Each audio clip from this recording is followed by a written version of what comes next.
माझ्या महाराष्ट्रातील बांधवांनो, भगिनींनो आणि मातांनो, नमस्कार. जय महाराष्ट्र. पहिल्या प्रथम आपल्याला कल्पना आहेच की आज मी आमदारकीची शपथ घेतली.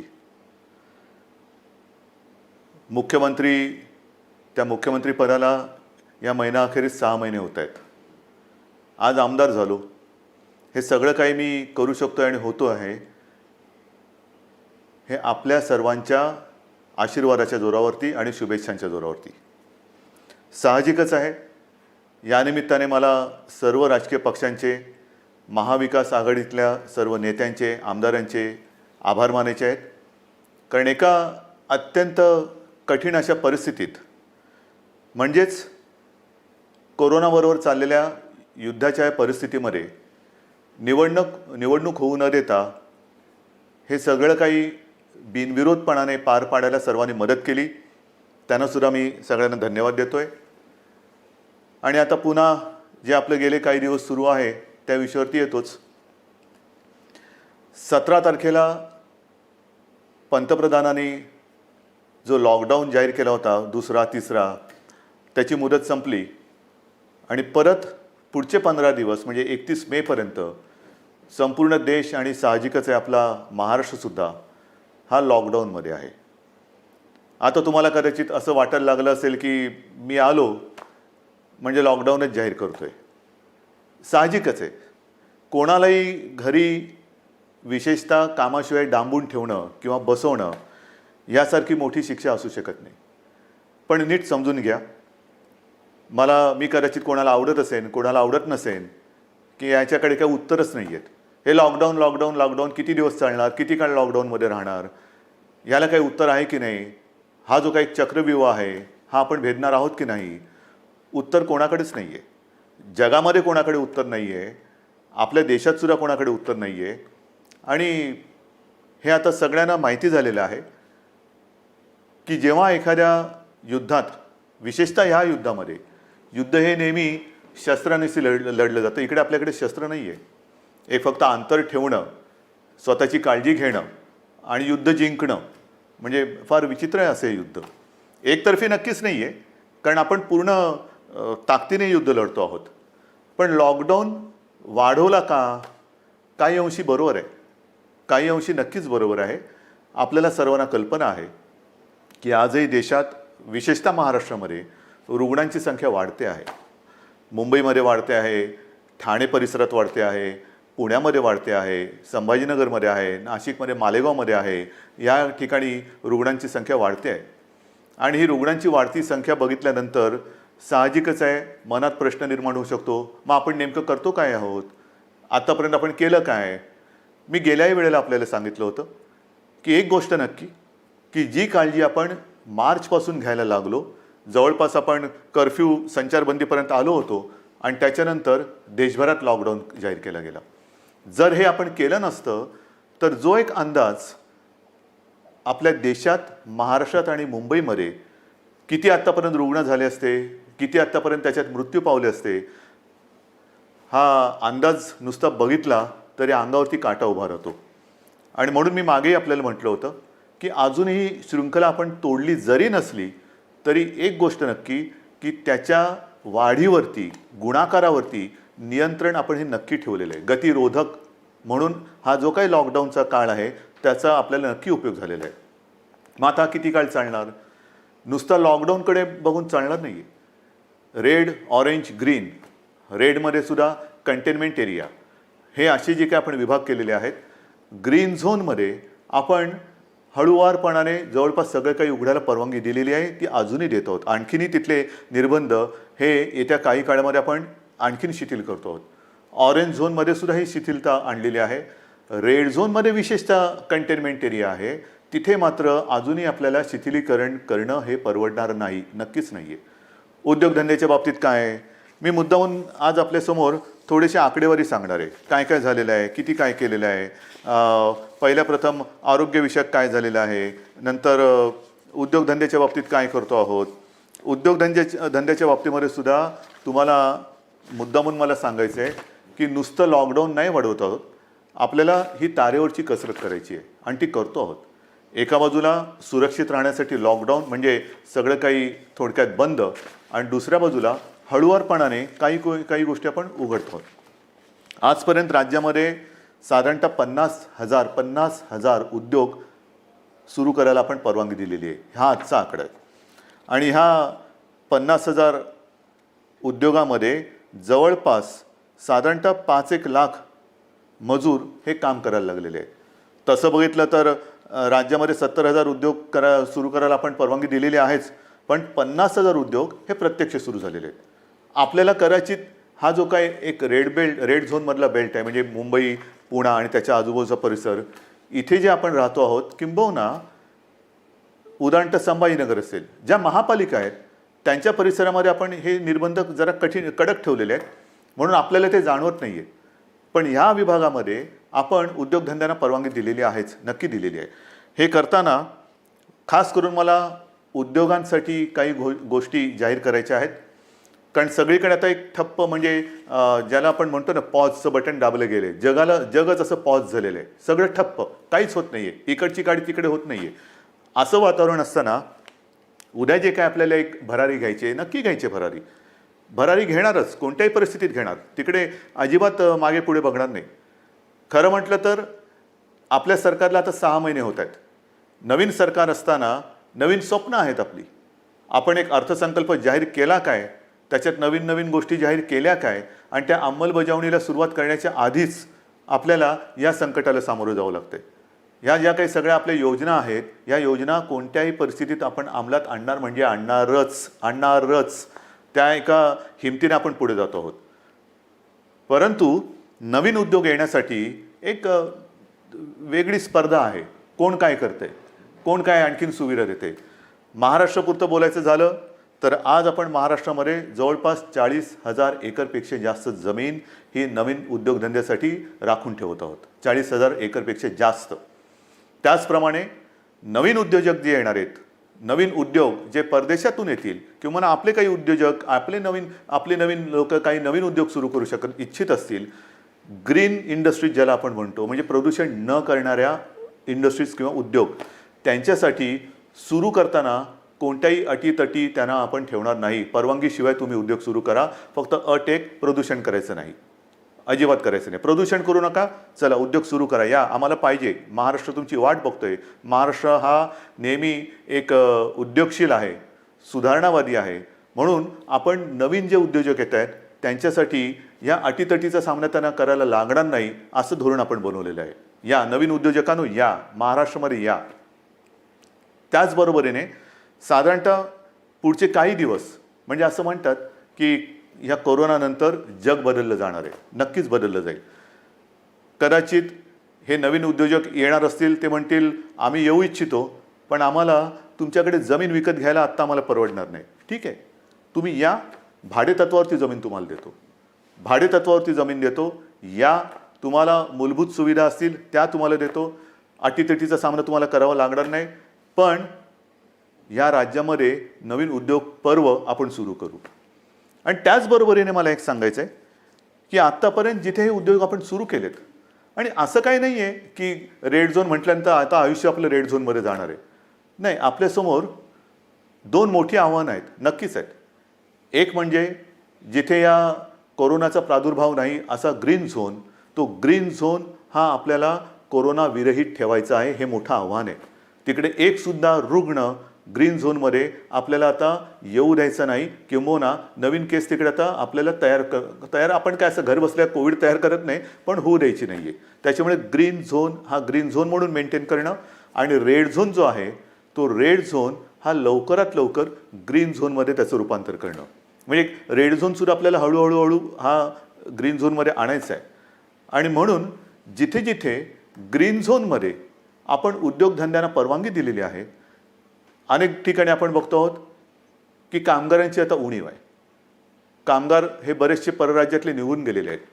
मला खास करून माझ्या महाराष्ट्राच्या भूमिपुत्रांना सांगायचं आहे, जसं आजपर्यंत तुम्ही महाराष्ट्रासाठी, महाराष्ट्र सुरक्षित ठेवण्यासाठी सरकारचं ऐकलत, घरामध्ये राहा, सुरक्षित राहा, ही एक आपली त्याच्यातले एक घोषवाक्य होतं. आतापर्यंत तुम्ही घरात बसलात आणि महाराष्ट्र वाचवलात.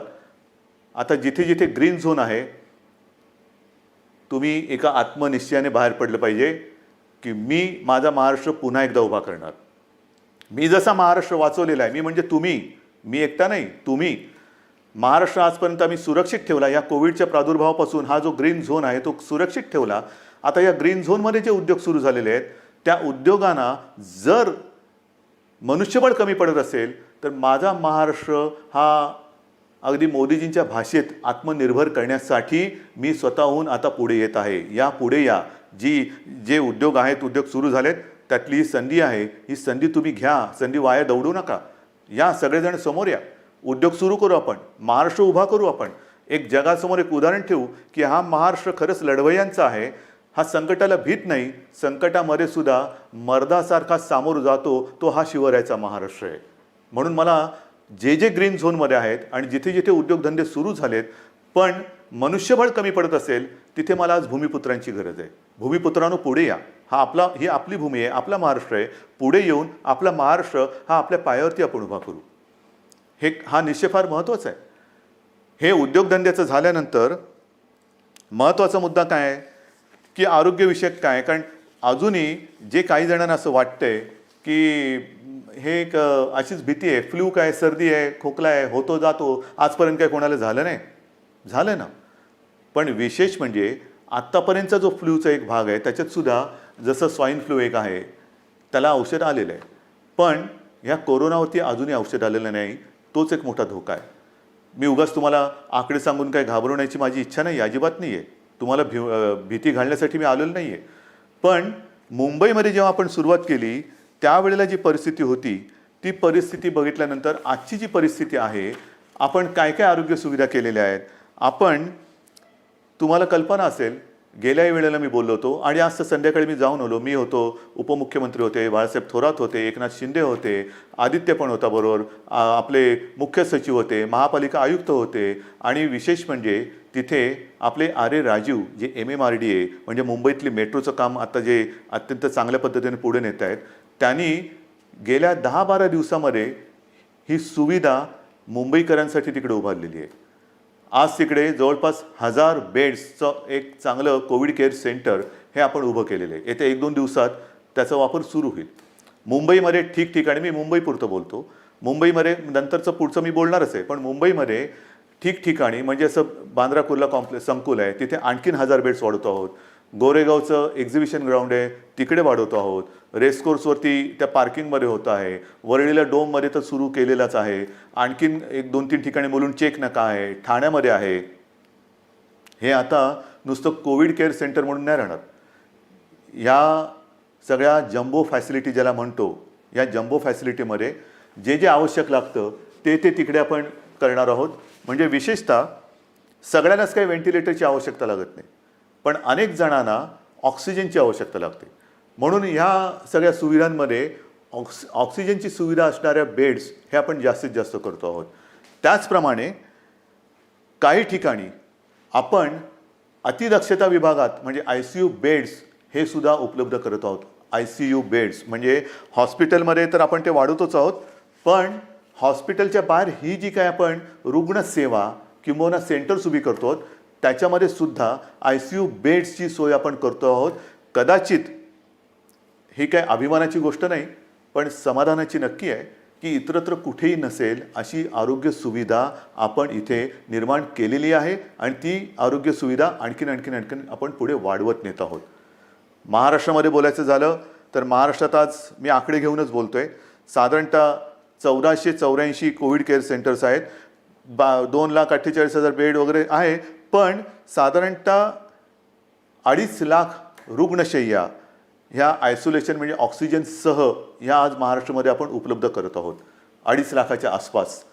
आज एक गोष्ट साहजिकच आहे, हे संकट एवढं मोठं आहे की काही वेळेला असं वाटतं की रुग्णांना बेड मिळत नाही आहे. याचं कारण रुग्णांची थोडीशी संख्या ही वाढती अशी वाटत असली तरी देखील आज आपण स्वयंपूर्ण होण्यासाठी किंबहुना पुढच्या महिन्यात साधारणतः किती रुग्ण होऊ शकतील ह्याची एक दक्षता घेऊन आपण हीही सुविधा वाढवत आहोत. डॉक्टर्स येत आहेत, नर्सेस येत आहेत. मध्यंतरी मी आपल्याला माहिती आहे कोविड योद्धा म्हणून सगळ्यांना एक आवाहन केलं होतं. त्याच्यातसुद्धा काही हजार लोक म्हणजे महिला पुरुष हे मदतीसाठी धावून आलेले आहेत. मला अजूनही पाहिजेत. ह्याचं कारण का? कारण नवीन सुद्धा जे आलेले आहेत ते आणि आत्ता आहेत ते, जसं गेल्या वेळेला मी आपल्याला बोललो होतो की पोलीस थकत आहेत, पोलीस आजारी पडत आहेत. काल परवा एका चांगल्या अधिकारीचा मृत्यू झालेला आहे. त्याच्यानंतर गडचिरोलीमध्ये नक्षलवाद्यांशी लढता लढता 2 पोलीस आपले तिकडे शहीद झालेले आहेत. हे सगळे ताणतणाव आहेत आणि ह्या ताणतणावामध्ये हे लोक आजारी पडण्याची वाट न बघता, मला तर कोणीच आजारी पडायला नको आहेत, आजारी पडण्याची वाट न बघता ह्यांना वेळोवेळी जर का आपण विश्रांती देत गेलो तर आपण सहजगत्या या संकटावरती मात करू शकू. म्हणून मला अजूनही कोविड योद्धा पाहिजेत. ज्यांची रुग्णसेवा करण्याची इच्छा आहे, तयारी आहे, त्यांनी सगळ्यांनी ह्या युद्धामध्ये स्वतःहून पुढे आलं पाहिजे. याचं कारण असं की आज देखील मुंबई असेल, ठाणा असेल, पुणा असेल, संभाजीनगर ह्या ज्या काही महापालिका आहेत तिकडे नाही म्हटलं तरी जो आपण कंटेनमेंट एरिया म्हणतो, म्हणजे जिथे एखादा रुग्ण सापडला तर त्याच्या आसपासचा काही परिसर आपण सील करतो.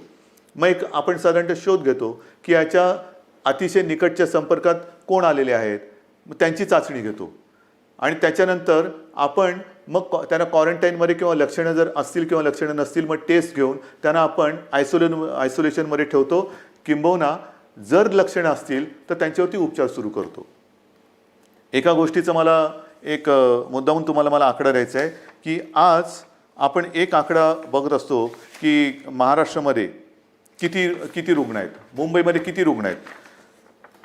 महाराष्ट्राचा आकडा तुम्हाला माहिती आहे, मुंबईचाही तुम्हाला माहिती आहे, पण ह्याच्यामध्ये रोजचा वाढणारा आकडा आपण बघतो आहोत. त्यातून बरे होऊन घरी जाणारा आकडा आपल्या लक्षात येत नाही आहे. म्हणजे साधी गोष्ट आहे, जर का मुंबईपुरतं बोलायचं झालं तर साधारणतः मुंबईमध्ये आज 19,967 रुग्ण पॉझिटिव्ह आहेत. पण हा 19,500चा जो काय आकडा आहे त्याच्यामधले साधारणतः 5,000 रुग्ण हे बरे होऊन घरी पण गेलेले आहेत. म्हणजे 19,000 वजा 5,000 झाले. दुर्दैवाने काही मृत्युमुखी पडलेले आहेत. याचा अर्थ असा की लवकर जर का आले आणि व्यवस्थित त्यांच्यावरती उपचार केला गेला तर बरे होऊन घरी जाणारे रुग्णसुद्धा आहेत. काही रुग्ण तर मी मागेही आपल्याला बोललो होतो की 80% आसपास रुग्ण हे असेही आहेत की ज्यांच्या टेस्ट पॉझिटिव्ह येतात पण त्यांना कोणतीही लक्षणे दिसत नाहीत. असे रुग्णसुद्धा आहेत. तर ह्या सगळ्या गोष्टीचा विचार करून आपण आरोग्य सुविधा वाढवतो आहोत, ॲम्ब्युलन्सेस वाढवतो आहोत. संपूर्ण महाराष्ट्रभर जिथे जिथे आवश्यकता आहे तिथे तिथे आपण ह्या आरोग्याच्या सुविधा वाढवत आहोत. आणि एका बाजूला या आरोग्य सुविधा वाढवत असताना उद्योगधंद्यांच्या बाबतीत सुद्धा मी सांगितलं की 50,000च्या वरती उद्योगधंदे सुरू झालेले आहेत. म्हणजे असं काही नाही की सगळं काही ठप्प होऊन बसलेलं आहे.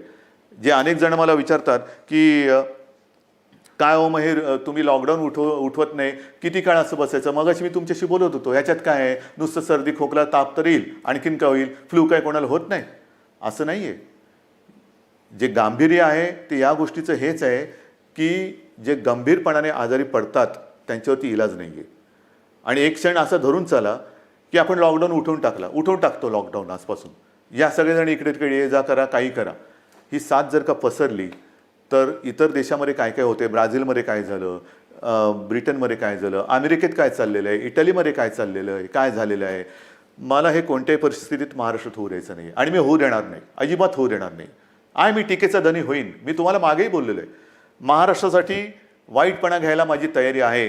पण जे जे मला पटतं ते महाराष्ट्राच्या हिताचं मी करणार म्हणजे करणारच. आणि म्हणून जो रेड झोन आहे तिकडे मी अजूनही उद्योगधंदे पूर्णपणे उघडायला का देत नाही आहे की क्षणभर धरून असं धरून चाला की उद्योगधंदे उघडले आणि ही साथ त्यांच्यात घुसली. आजच मजूर आपापल्या घरी निघून गेलेले आहेत. म्हणजे उद्योगधंदे सुरू होतील आणि त्या मजुरांमध्येही साथ जर घुसली तर काही तर जीवानिशी जातीलच, आजारी तर पडतीलच. आणि मग त्यावेळेचा अघोषित जो लॉकडाऊन असेल तो किती काळ चालेल त्याचं उत्तर आपल्याकडे कोणाकडे नसेल. मग त्या लॉकडाऊनची वाट बघायची का आत्ता जे काही आपण हे संकट नाही म्हटलं तरी त्याचा वेग मंदावून रोखून ठेवतो आहोत, त्याचा पूर्ण अंदाज घेऊन हळूहळू टप्प्याटप्प्याने एक एक गोष्टी उघडत जायचं, हा विचार आपण करायला पाहिजे आणि तो आपण करतो आहोत. आणि तो जर का आपण करत नसतो तर तुम्ही एवढे सगळे जण या सरकारच्या सोबत राहिल्याच नसतात. इतर राज्यांमध्ये जाणारे जे मजूर आहेत त्या सगळ्या मजुरांची आजपर्यंत आपण अगदी व्यवस्थित काळजी घेत होतो आणि घेतली. दिवसातनं मी तुम्हाला सांगितलं की किमान 5.5-6 लाख मजुरांना आपण दिवसातनं 3 वेळा हे जेवण देतो. म्हणजे सकाळीचा नाश्ता, ब्रेकफास्ट आणि दुपारचं आणि रात्रीचं जेवण, त्यांच्यासाठी आपण या सगळ्या योजना करत होतो. पण बरेच जण असं म्हणायला लागले की आम्हाला घर जाना आहे, गाव जाना आहे. तेव्हाही मी त्यांना वचन दिलं होतं की तुम्ही चिंता करू नका, आम्ही इतर राज्यांशी बोलतो आहोत, केंद्राबरोबर बोलतो आहोत, जसजशी सोय होईल तसतसं आम्ही तुम्हाला तुमच्या घरी तुमच्या राज्यात पाठवण्याची सोय करतो आहोत आणि ते पाठवल्याशिवाय आम्ही राहणार नाही. आणि त्याच्याप्रमाणे आज जवळपास मला वाटतं 5-1 लाख मजुरांना आपण ट्रेननी आणि बसेसनी हे इतर राज्यात अत्यंत नियंत्रित पद्धतीने हे पाठवलेलं आहे, कुठेही खळखळ होऊ न देता. पण मला एक काय सांगायचं आहे की हे सगळे जे काही इतर राज्यातले मजूर आहेत, रस्त्यावरनं चालत आहेत, अजूनही काही ठिकाणी आहेत, कशाला चालता, क्यों चल रहे? आपके लिए हम पूरी कोशिश नहीं, शुरुआत तो हुई है. ट्रेन से आप जा रहे हैं घर, बस से जा रहे हैं, तो ऐसे रास्ते पे मत चलो, रास्ते पे नहीं चलना. बीच में कोई फिर एक्सीडेंट कभी होता है, क्यों कर रहे हो ये सारी चीज़ें? आपके लिए हर एक राज्य के लिए ट्रेन की सुविधा शुरू हो गई है, बस की सुविधा शुरू हो गई है. आप जहाँ भी हो वहीं पर रुके. हमारे पूरे स्टेट में अलग अलग जिलों में, डिस्ट्रिक्ट में कलेक्टर्स हैं, उनके सब साथी हैं, आपका इंतज़ाम वो कर रहे हैं, ठीक से कर रहे हैं. और जब भी ट्रेन की सुविधा, जैसे रोज़ाना कुछ ट्रेन चल रही है, कुछ उत्तर प्रदेश में जा रही है, बिहार में चल रही है, पश्चिम बंगाल में जा रही है, राजस्थान जा रही है, गुजरात जा रही है, जैसे जैसे वो आती जाएगी हम आपको भेज रहे हैं. बेताब ना होना, काही गरज नाही आहे. तुम्हाला आम्ही पूर्णपणे सुरक्षितपणाने तुमच्या राज्यात आम्ही सोडतो आहोत. आणि आजपर्यंत मी म्हटलं ना की एवढे मजूर हे महाराष्ट्रातून त्यांच्या राज्यात गेलेत, त्यांच्या घरी पोचलेत, बसेसने आपण पाठवलेले आहेत. आणि विशेष म्हणजे त्यांच्याकडनं आपण कुठेही तिकीट्स नाही घेतलेली. मुख्यमंत्री सहायता निधीतून त्यांचा खर्च केलेला आहे. काही संस्था पुढे आलेल्या आहेत, त्यांनी त्यांचे पैसे दिलेले आहेत. त्यांना हे, कारण हे गरीब आहेत, काम करणार आहेत, तळहातावरती पोट असणार आहेत. तळहातावरती पोट असल्यानंतर जर त्यांची रोजची मेहनत ही होणार नसेल किंवा काम मिळणार नसेल तर यांच्याकडे तिकिटाचे पैसे कुठून येणार? म्हणून त्यांना आपण आपल्या सरकारच्या माध्यमातून, सरकारच्या खर्चाने आपण त्यांना पाठवतो आहोत. हे झालं त्या राज्यात जाणाऱ्या लोकांचं. मग आता मी येतो माझ्या आपल्या राज्यातल्या लोकांकडे. मुंबई म्हटल्यानंतर साहजिकच आहे, कोकण आणि पश्चिम महाराष्ट्र इथे राहणारे लोक खूप आहेत.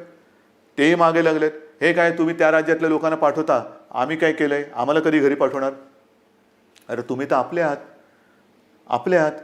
आजपर्यंत तुम्ही सहकार्य केलेलं आहे, तुम्हालाही हळूहळू मी पाठवतो घरी.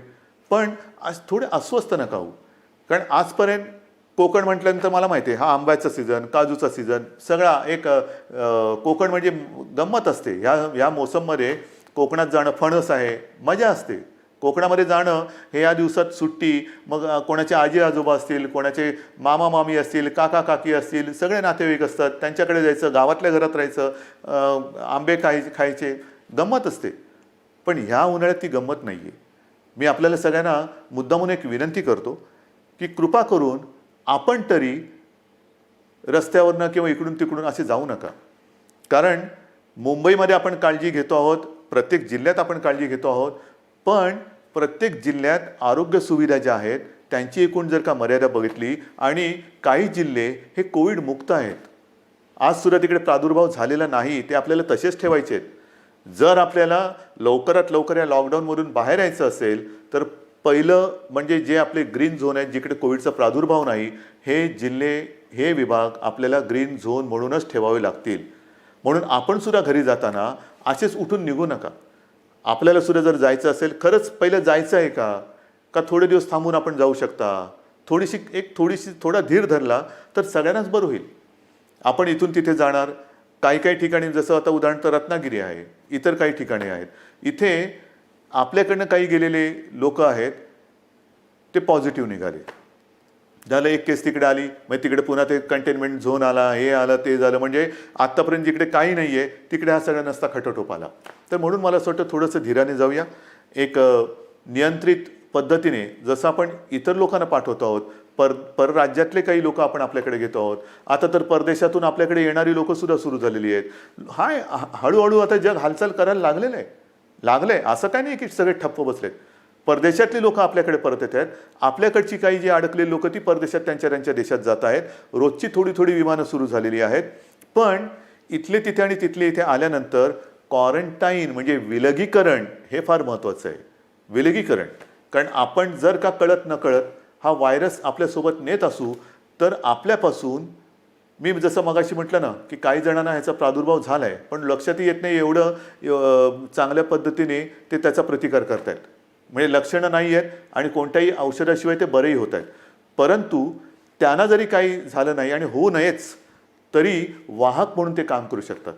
म्हणजे त्यांना काही नाही झालं आणि गेला घरी आणि कळत नकळत व्हायरसचा प्रादुर्भाव झाला असेल तर तो तिकडे दिला व्हायरस, म्हणजे तो इकडचा व्हायरस तिकडे गेला आणि जो तिथे नाही आहे तो पसरून ठेवला. म्हणून मला माझ्या खास करून कोकणातील बांधवांना, माता भगिनींना सगळ्यांनाच सांगायचं आहे, पश्चिम महाराष्ट्रातल्या सगळ्या बांधवांना भगिनींना सांगायचं आहे की कृपा करून घाई गडबड करू नका, अस्वस्थ होऊ नका. हे थोड्या काळापुरती ही परिस्थिती आहे, तिच्यावरती आपण मात करतो आहोत, मात करणार आहोत. आपले कुटुंबीय आहेत, आप्तजन आहेत, त्यांच्या सुरक्षेसाठी जर का आपण आपलं हे जाणं थोडंसं थांबवलं आणि काही दिवसानंतर जर जाण्याचा विचार केला तर महाराष्ट्रावरती, तुमच्या कुटुंबियांवरती फार मोठे उपकार आपले होतील. म्हणून कुठेही अस्वस्थ होऊन लगेचच्या लगेच जर जाण्याची गरज नसेल तर पुन्हा मी सांगतो की कृपा करून आपल्या घरी जाण्याची म्हणजे गावी जाण्याची घाई करू नका.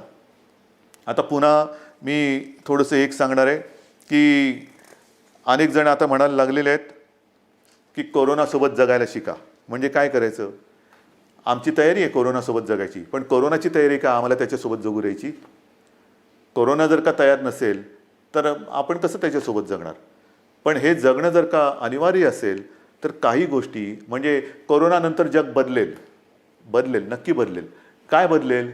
तर कोरोनानंतर आपल्याला जसं आपण म्हणतो ना की आजपर्यंत घरात राहा आणि सुरक्षित राहा, आता आपल्याला नवीन एक वाक्य घ्यावं लागेल. घरात राहा, सुरक्षित राहा हे झालं, पण घराबाहेर राहताना सावध राहा. नेहमी आपल्याला एक सावधानता बाळगायला पाहिजे. म्हणजे ओघाने आलंच हात धुणं. अनेक ठिकाणी मी असंच बघितलेलं आहे, कारण उन्हाळा आहे, घाम तर येतोच, मग आपण काय करतो, मास्क बाजूला करतो आणि हाताने रुमालाने तोंड पुसतो, बाजूला ठेवतो. तोच धोका आहे. पहिली गोष्ट, हात सतत धुत राहायचं. कारण नसताना किंबहुना शक्यतोवर तोंडाला, चेहऱ्याला हात लावायचाच नाही. कारण हा जो व्हायरस आहे अजूनही त्याच्यावरती संशोधन सुरू आहे. किती काळ कुठल्या पृष्ठभागावर तो किती काळ जिवंत राहू शकतो. समजा एखाद्याच्या शिंकेतनं, खोकल्यातनं, बोलण्याच्या एका त्या तुषारातून तो कुठे पडला असेल, त्याला हात लागला आणि तो कळत नकळत पुन्हा आपल्या डोळ्याला लागला तर डोळ्यातनं तो शरीरात जाऊ शकतो, नाकाला लागला, तोंडाला लागला. म्हणून ह्या ज्या काही गोष्टी आहेत ह्या आपल्याला अशाच ठेवून पुढचे काही दिवस, काही महिने हे सावधतेने राहावंच लागेल. या सगळ्या ज्या गोष्टी मी तुम्हाला सांगतो आहे, या गोष्टी ह्या फार महत्त्वाच्या आहेत. इतके दिवस तुम्ही जी शिस्त पाळली ती शिस्त मला थोडी जास्त पाहिजे, कडक पाहिजे. कारण आज देखील जो कंटेनमेंट एरिया आहे किंवा रेड झोन आहे, कारण नसताना लोक बाहेर पडत आहेत. नका पडू. त्याच्यानंतर अजून देखील धार्मिक सण, उत्सव, धार्मिक जमाव यांना कुठेही परवानगी आपण दिलेली नाही, देऊ शकत नाही. कारण जेवढी गर्दी होईल तेवढा हा धोका अधिक वाढणार आहे, अधिक पसरणार आहे. आणि म्हणून सावध राहामध्ये दोन हात अंतर ठेवून, 2 हात दूर राहिलेलं बरं. तसं 2 हात दूर राहून एकमेकापासून आपल्याला राहायचं आहे. तोंडावरती मास्क तर लावायचा आहे, हात सतत धुवायचे आहेत. आणि सरकारच्या सूचना, म्हणजे 31 तारखेपर्यंत जरी लॉकडाऊन हा असा असला तरी हा गतिरोधक आहे. आजपर्यंत ग्रीन झोनमध्ये जवळपास सगळी बंधने आपण शिथिल केलेली आहेत. महत्त्वाचा मुद्दा, या ठिकाणी आता हळूवारपणाने काही दुकानंसुद्धा आपण उघडायला परवानगी देऊ येत्या काही काळामध्ये. कोणतीही गोष्ट ही सुरू करण्यापूर्वी आम्ही असं ठरवलं आहे, सरकारने असं ठरवलेलं आहे की जनतेला पूर्ण कल्पना द्यायची. कारण काही गोष्टी तुम्हाला कल्पना आहे, आपण उघडायला परवानगी दिली आणि ही जी काही झुंबड उडाली पुन्हा सगळं बंद करावं लागलं. काही देशांमध्ये हेही झालेलं आहे की लॉकडाऊन उठवला झुंबड उडाली, साथ वाढल्यानंतर पुन्हा सगळं बंद करावं लागलं. तसं नाही करायचं. आपल्याला शांतपणाने एखादी गोष्ट आपण सुरू करू, ती सुरूच ठेवायची. एखादी गोष्ट म्हणजे जसं मार्केट असेल, दुकानं असतील, आणखीन काही गोष्टी असतील, उद्योगधंदे असतील, एवढ्या शिस्तीने ते आपल्याला पुढे चालवायचे आहेत की एकदा सुरू केलेली गोष्ट पुन्हा थांबवण्याची वेळ येता कामा नये. आणि म्हणून तुम्हाला मी मध्ये सूचना देत राहीन. काही काही गोष्टी सुरू करण्यापूर्वी, जसं आता उदाहरणार्थ आज 18 तारीख गेली, जून महिना म्हणजे शैक्षणिक वर्ष सुरू होणार. अजूनही काही जणांच्या परीक्षा राहिलेल्या आहेत. परीक्षांचं काय करणार, शाळा कशा सुरू करणार, शैक्षणिक वर्ष सुरू कसं करणार, ऑनलाईन सुरू करणार का प्रत्यक्ष शाळा सुरू करणार, हे सगळे मोठे विषय आहेत. मोठे विषय आहेत. आणि कोणत्याही परिस्थितीत शैक्षणिक वर्ष आपल्याला वाया जाऊ द्यायचं नाही, जाऊ देऊच शकत नाही आपण. शाळा कशा सुरू करायच्या, त्याच्यात खबरदारी काय घ्यायची, शिक्षण कसं सुरू करायचं, शाळा कॉलेजेस आली, ॲडमिशन्स आल्या, कशा करायच्या, कुठे आपण काय करू शकतो, याही विषयी आपला विचार सुरू आहे. आणि माझी तर इच्छा अशी आहे की हे जे संकट आहे हे कोणत्याही परिस्थितीत आपल्याला पावसाळ्यापूर्वी संपवायचं आहे. पावसाळ्यापूर्वी हे संपवायलाच लागेल. कारण जून महिना सुरू झाल्यानंतर शाळा कॉलेजेस यांचे प्रवेश, त्यांची शैक्षणिक वर्ष हे सगळं सुरू करावं लागतं आहे. आणि या सगळ्याचा विचार करता मला असं वाटतं, जो वेग मी तुम्हाला मगाशीच सांगितलं, मी आकडे माझ्याकडे आहेत, साधारणतः मे किंबहुना एप्रिल शेवटापर्यंत महाराष्ट्रामध्ये काय रुग्णसंख्या झाली असती, ही संख्या जर का आपण बघितली असती तर थरकाप उडाला असता.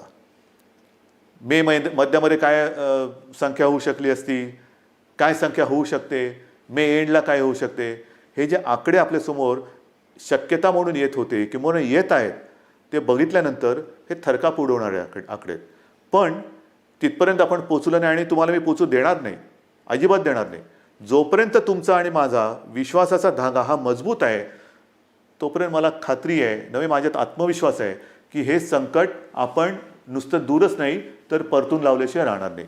आणि म्हणून मला असं वाटतं, मलाही काही आनंद होत नाही, अजिबात होत नाही की मुख्यमंत्री झालो आणि हे बंद ते बंद ते बंद. म्हणजे पूर्वी मुंबई बंद, भारत बंद आपण करत होतोच, पण हे अशा पद्धतीने नाही. हा बंद कोणालाच परवडणार नाही. आता आपल्याला सगळं पुन्हा एकदा जनजीवन हे रुळावरती आणायचं आहे.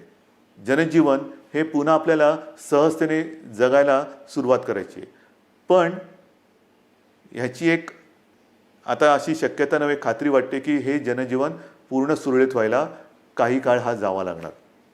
जेवढी स्वयंशिस्त आपण अधिक पाळू तेवढे लवकर आपण ह्या बंधनातून मुक्त होऊ. जेवढी लवकर आपण या कोरोनाची साखळी तोडण्यात यशस्वी होऊ तेवढं लवकर आपण सगळे बंधनमुक्त होऊ. आणि म्हणून पुन्हा एकदा मी तुम्हाला सगळ्यांना विनंती करतो आहे की जे काही सरकार करतं आहे ते केवळ आणि केवळ कोणताही धोका या महाराष्ट्राला, महाराष्ट्रातल्या माता भगिनींना, बांधवांना होऊ नये त्याकरता ही पावलं उचलत आहे. साहजिक आहे, तुम्ही अस्वस्थ आहात, तुम्ही बेचैन आहात, कधी हे उघडणार हा प्रश्न जसा तुम्हाला आहे तसाच तो सर्वांना पडलेला आहे. पण जे काही करतो आहे ते केवळ आणि केवळ आपल्या सर्वांच्या हितासाठी करतो आहे. आजपर्यंत जसं तुम्ही सरकारला सहकार्य केलं तसंच सहकार्य याही पुढील काळात कराल अशी खात्री बाळगतो. आणि लवकरात लवकर ही साखळी तोडून आपण बंधनमुक्त होऊ ही आशा बाळगतो. जय हिंद, जय महाराष्ट्र.